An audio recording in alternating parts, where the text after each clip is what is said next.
Assalamualaikum warahmatullahi wabarakatuh. Di tengah terik matahari yang sangat panas sekali, ada seorang Nabi Allah yang sedang menempuh perjalanan jauh. Di tengah perjalanan sang Nabi merasa lelah. Akhirnya beliau berteduh di bawah pohon dari panas matahari yang sangat menyengat sekali. Namun tidak disangka, ternyata di sekitar pohon tersebut terdapat sebuah desa semut. Qaryah An-Naml. Nabi tersebut adalah Nabi Musa alaihissalam, sebagaimana dijelaskan oleh Ibnu Hajar Al-Asqalani dalam kitabnya Fathul Bari Bisyarhi Sahih Bukhari. Singgahnya Nabi Musa alaihissalam beserta para pengikutnya di bawah pohon membuat para semut merasa tidak nyaman dan terganggu. Biasanya ketika semut merasa terganggu dengan hadirnya makhluk lain di sekitarnya, ia akan melawan orang yang mengganggu ketenangannya. Akibat merasa terganggu, datanglah seekor semut menggigit Nabi Musa alaihissalam. Di tengah keadaan lelah dan lapar, hadirnya semut yang menggigit tentu membuat beliau marah. Sebab Nabi juga seorang manusia.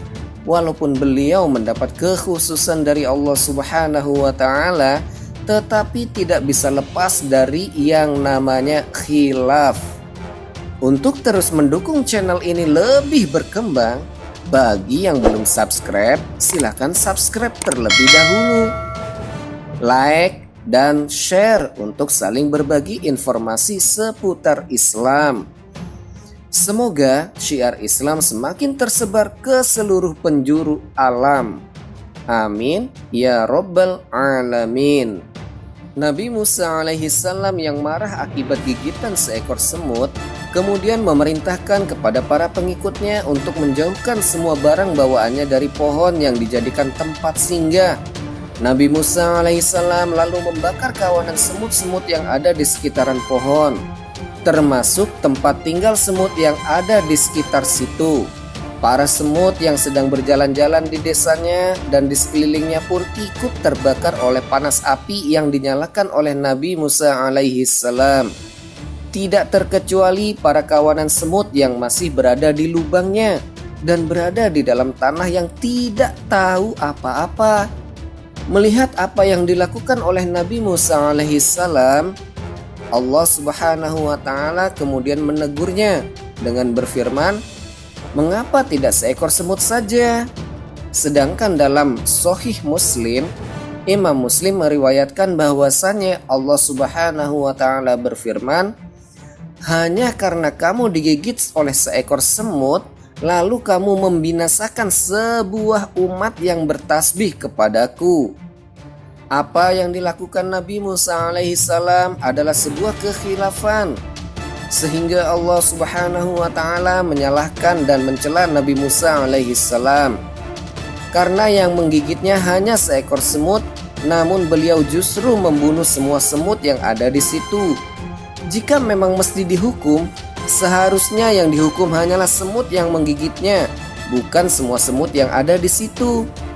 Seketika Nabi Musa alaihissalam merasa bersalah atas perbuatan yang dilakukannya, sebab lebih menuruti nafsu amarahnya. Semut juga merupakan makhluk dan umat ciptaan Allah Subhanahu wa Ta'ala. Setiap yang diciptakan oleh Allah Subhanahu wa Ta'ala pasti ada manfaatnya. Dalam beberapa riwayat, bahkan mereka selalu bertasbih dan mensucikan Allah Subhanahu wa Ta'ala seperti hewan dan ciptaan Allah Subhanahu wa Ta'ala yang lainnya.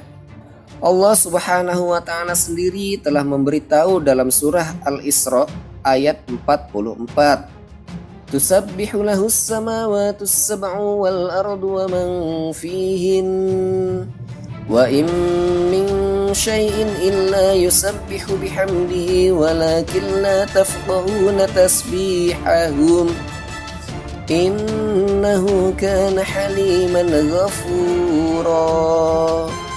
Langit yang tujuh, bumi, dan semua yang ada di dalamnya bertasbih kepada Allah, dan tidak ada sesuatu pun melainkan bertasbih dengan memujinya. Tetapi kamu sekalian tidak mengerti tasbih mereka. Sungguh Dia Maha Penyantun lagi Maha Pengampun. Oleh karena itulah, seyogyanya manusia tidak boleh membunuh dan menyerang semut atau hewan yang lainnya, kecuali jika mereka memang menyakiti terlebih dahulu. Dalam hal ini, Rasulullah SAW pernah bersabda, ada beberapa hewan yang boleh untuk dibunuh, seperti cicak, anjing penggigit, kalajengking, tikus, burung gagak, burung raja wali, atau binatang yang disebut dengan fawasiq. Allah Subhanahu wa Ta'ala menyalahkan Nabi Musa alaihi salam sebab beliau menghukum melampaui batas dan sangat berlebihan sekali.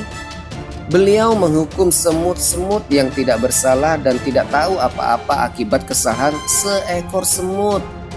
Dalam Islam sendiri, kita berhak melawan orang atau hewan yang menyerang kita, walaupun hewan itu adalah hewan jinak.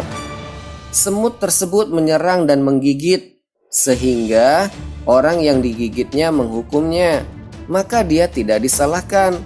Tetapi menghukum semua semut yang ada di desa itu dan membakar mereka dengan api adalah sebuah hukuman yang melampaui batas dan penuh dengan ketidakadilan. Kisah tentang Nabi Musa alaihissalam tersebut adalah salah satu dalil tentang ketidakbolehan membunuh semut.